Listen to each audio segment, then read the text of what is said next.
Bonjour Bérangère Boquillon. Bonjour Mathieu. Lundi, 3 soldats français tués au Sahel. Ça fait 53 tués au Sahel parmi les rangs français. Ça va faire 8 ans que nous sommes là-bas, sur place.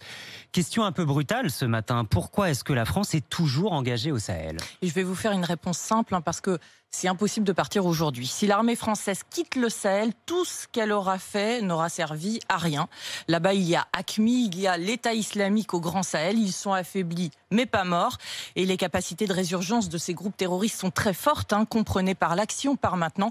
On aura perdu 47 soldats depuis 2013 pour rien. Alors pourquoi est-ce que l'armée française n'arrive pas à éliminer tous ces djihadistes? Parce que le territoire est immense, grand comme l'Union européenne, et il n'y a que 5100 soldats français sur place.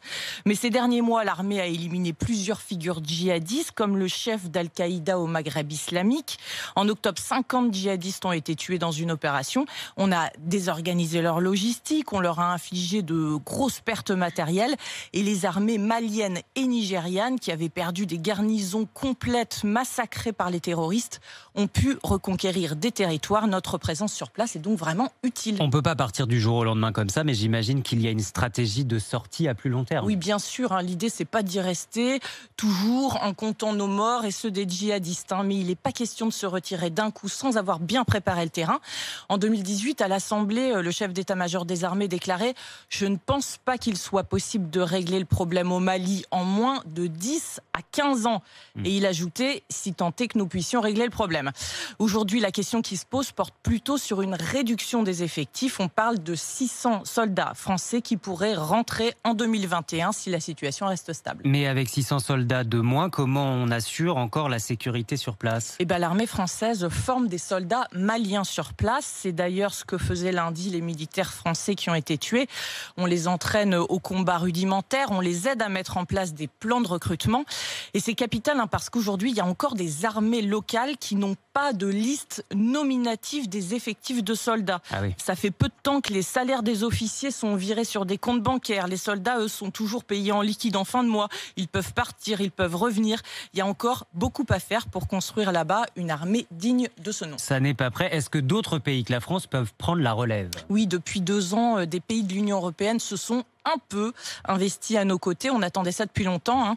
On compte de nouveaux hélicoptères anglais, danois, une poignée de militaires estoniens et bientôt des contingents tchèques et suédois. L'Union européenne a mis en place une formation pour les soldats maliens. Il y a aussi 13 000 casques bleus sur place, mais qui comptent plus les morts qu'ils ne maintiennent la paix. Et puis les 5 pays du Sahel, Mauritanie, Mali, Burkina Faso, Niger et Tchad, ont réussi à mettre en place un G5 Sahel qui doit coordonner leurs différentes armées. Oui, c'est ce G5 Sahel qui va tout diriger si nous partons. C'est ce que la France espère. Elle met une forte pression sur ces États et notamment le Mali pour qu'ils prennent en main la sécurité de son territoire. Mais c'est un État faible qui a connu un putsch en août dernier. Son armée est corrompue. Il y a des ethnies différentes qui s'affrontent. Mais l'objectif, c'est que dès que possible, les armées locales soient davantage en première ligne et que la France soit uniquement en soutien. Et puis la vraie solution, s'il y en a une, elle n'est pas militaire, elle est politique. Il faudra un jour que les pays du Sahel négocient avec certains ennemis locaux. Et ces groupes posent pour condition un départ de notre armée. C'est pour ça que la France ne perd pas de vue cet objectif, se retirer un jour du Sahel.